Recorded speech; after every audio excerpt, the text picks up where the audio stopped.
Investing करते समय अगर आपने गलत प्राइस पे शेयर को बाय कर लिया, चाहे अब वो शेयर कितना ही अच्छा क्यों ना हो, तो भी आपको उसकी भारी कीमत चुकानी पड़ सकती है। मैं चाहूँगा कि थोड़ी सी आपको टेक्निकल की भी नॉलेज हो। दोस्तों आज हम कंपैरिजन करने वाले हैं टाटा एल्क्साई और केपीआईटी के बीच में। इससे पहले भी हमने एक वीडियो बनाई है जिसमें कि हमने दोनों को कंपैरिजन किया था साइड बाय साइड, लेकिन आज हम इन दोनों ही कंपनियों को चार्ट पे कंपेयर करेंगे कि कौन सी कंपनी चार्ट पे अभी हमें मजबूत दिखाई दे रही है। आज की वीडियो काफी इंटरेस्टिंग होने वाली है क्योंकि मुझे लगता है कि ऐसी जानकारी अभी तक आपको किसी और ने शेयर शायद नहीं की होगी।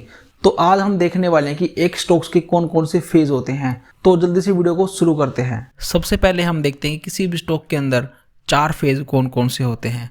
तो देखिए ये सभी के अंदर सेम होता है। तो सबसे पहला जो फेज आता है किसी भी स्टॉक के अंदर वो आता है एक्यूमुलेशन का। उसके बाद फिर दूसरा फेज आता है हमारा एडवांसिंग का या फिर अप ट्रेंड का। ये मैं सभी चीजें मैं आपको आगे अभी चार्ट में एक एक करके बिल्कुल डीप ले जाके समझाऊंगा। तो उसके बाद हम देखते हैं कि तीसरा फेज हमारा होता है डिस्ट्रीब्यूशन का और फोर्थ फेज होता है फिर हमारा डाउन ट्रेंड का। इन चारों फेजों को हम समझते हैं कि एक्चुअली में काम कैसे करते हैं। तो देखिए पहला हमारा फेज होता है एक्यूमुलेशन का।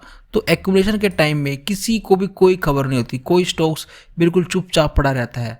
तो वहाँ पर जो स्मार्ट मनी है, जो हमारे स्मार्ट मनी होगी FIs DIs, वहाँ पर वो सब उस स्टॉक्स के अंदर इन्वेस्ट करना शुरू कर देते हैं। और स्मार्ट मनी के साथ जो बड़े इंस्टीट्यूशनल इन्वेस्टर्स होते हैं तो वो भी देखिए धीरे धीरे यहाँ पर अपना हिस्सेदारी बढ़ानी शुरू कर देते हैं। उसके बाद फिर ये वाला जो फेज है ये कहलाता है हमारा अप ट्रेंड। इसके अंदर स्टॉक्स में अगर आप किसी भी रेट में अगर आप इन्वेस्ट करते हो तो आपको प्रॉफिट ही होता है।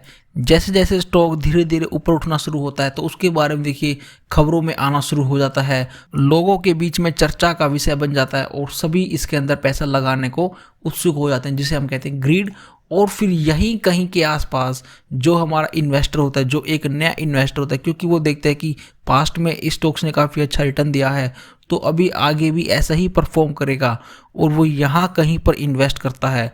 और जब ये स्टॉक्स नीचे गिरता है तो उसे लगता है कि अब मुझे यहाँ पे SIP मोड में इन्वेस्ट करना चाहिए। तो जो लोग यहाँ पर बुलिश थे अब वो धीरे धीरे ट्रैप होना शुरू हो जाएंगे। तो इस फेज को बोलते हैं हम डिस्ट्रीब्यूशन फेज। यहाँ पर जो बड़े बड़े जो इन्वेस्टर थे, स्मार्ट मनी इंस्टीट्यूशन इन्वेस्टर्स, सब अपना माल यहाँ पर छोड़ देंगे और वो माल पकड़ा कर जाएंगे कोई नए इन्वेस्टर को। इसके बाद फिर अगला ट्रेंड आता है हमारा डाउन ट्रेंड, और इसके बाद से फिर से वही कहानी दोहराई जाती है जैसा कि यहाँ पर अभी हमने देखा था। इसके बाद मैं आपको दिखाता हूँ कि टाटा एल्क्साई के केस में कहाँ पर हमें डिस्ट्रीब्यूशन फेज देखने को मिलेगा, कहाँ पर हमें एक्यूमुलेशन देखने को मिलेगा और कहाँ पर हमें अप ट्रेंड देखने को मिलेगा। तो सबसे पहले हम देखते हैं कि टाटा एल्क्साई के केस में एक्यूमुलेशन जोन कौन सा था।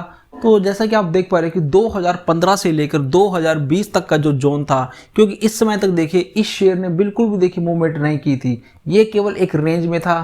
तो जैसा कि मैंने यहाँ पर इसकी रेंज ड्रॉ कर दी गई है, तो आप देख पा रहे हो कि पिछले 5 साल में 2015 से 20 तक इस शेयर ने देखिए एक रेंज में ही मूवमेंट की है। लेकिन नवंबर 2020 के बाद से देखिए इसमें किस तरह का रनअप आपको देखने को मिल रहा है, और इसने हाई मारा है लगभग 9300 तक का। इसके बाद मैं आपको फिर से ले चलता हूँ चार्ट पे। यहाँ पर मैं आपको एक चीज और बताना चाहूंगा कि जब भी अप ट्रेंड आता है तो वहां पर देखिए 2 चीज होती है। एक होता है हमारा लोअर हाई, जो हमारे लो बनेंगे वो हमारे और भी ऊपर होते जाएंगे, और दूसरा आता है फिर हमारा हायर हाईज, जो हमारे हाई बनेंगे वो अपने पिछले हाई को क्रॉस करता हुआ चलेगा। तो जैसा कि हम देख पा रहे हैं कि मान लीजिए ये एक अभी लो है, इसके बाद इसने एक हाई मारा यहाँ पे, ये इसका हाई हो गया, और अगला जो ये है हमारा लोअर लो और ये है हमारा लोअर हाई, माफ कीजिए ये है हमारा हायर हाई। अगला जो इसने लो मारा है वो इस लो से ऊपर है, और इसके बाद फिर इसने अपना जो अगला हाई मारा है वो इस हाई से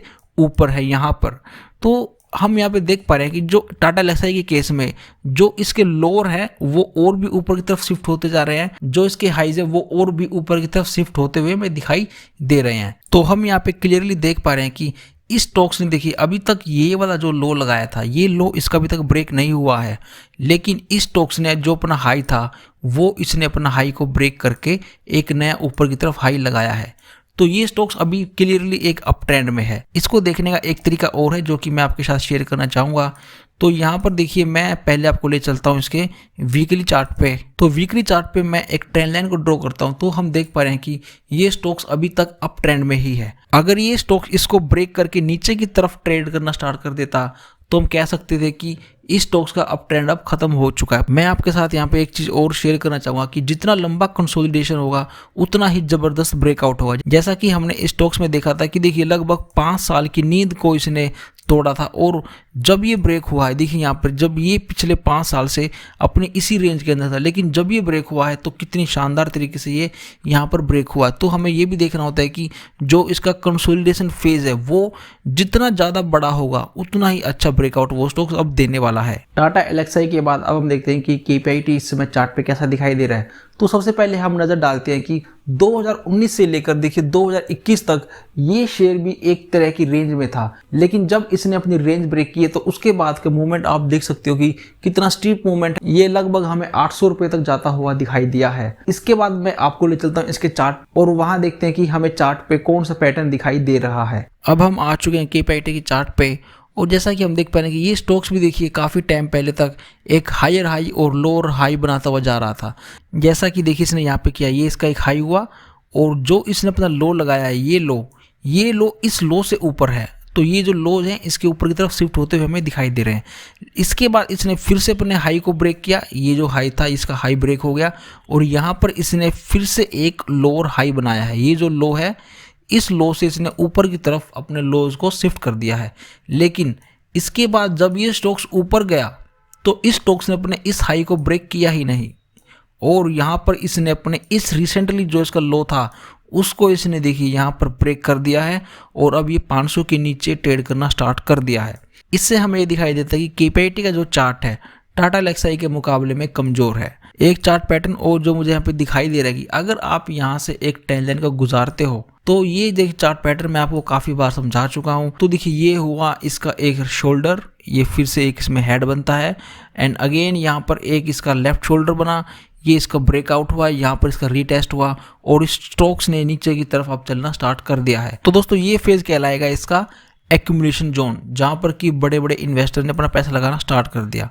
उसके बाद देखिए ये कहलाएगा इसका अप ट्रेंड। ये स्टॉक्स एक अप ट्रेंड में था और करंटली ये स्टॉक्स मेरे हिसाब से ये अब एक डिस्ट्रीब्यूशन फेज में आ चुका है और इसके बाद फिर आता है इसका डाउन ट्रेंड। तो दोस्तों दोनों ही चार्ट को स्टडी करने के बाद हमें पता लगता है कि टाटा एलेक्साई का जो चार्ट है वो काफ़ी स्ट्रॉन्ग है KPIT के मुकाबले। तो देखिए एक कंपनी वेल एस्टेब्लिश्ड कंपनी है जो कि टाटा एलेक्साई, और दूसरी एक स्मॉल कैप कंपनी है और एक काफ़ी तेज़ी से ग्रो कर रही है, उसका नाम है KPIT। तो अगर आपने टाटा एलेक्साई के अंदर बिल्कुल टॉप पे भी इन्वेस्ट किया होता तो आज की तारीख में आपको मात्र 10% का लॉस ही दिखा रहा होता।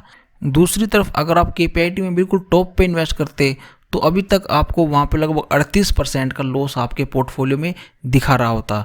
तो दोस्तों दोनों में से टाटा एलेक्साई का चार्ट इस समय काफ़ी स्ट्रॉन्ग है, और आपके पास इन दोनों में से कौन सा स्टॉक्स है आप मुझे नीचे कमेंट सेक्शन में बता सकते हैं। तो दोस्तों आज की वीडियो में जो जानकारी हमने आपके साथ शेयर की है, अगर आपको अच्छी लगी तो प्लीज़ लाइक कर देना, और चैनल पर अगर आप पहली बार आए हो तो इसे सब्सक्राइब करके जरूर जाइए, क्योंकि इसी तरह के ही क्वालिटी कंटेंट मैं आगे भी लाता रहता हूँ। तो दोस्तों अब मैं आपसे मिलता हूँ नेक्स्ट वीडियो में, तब तक के लिए टेक केयर, बाय बाय।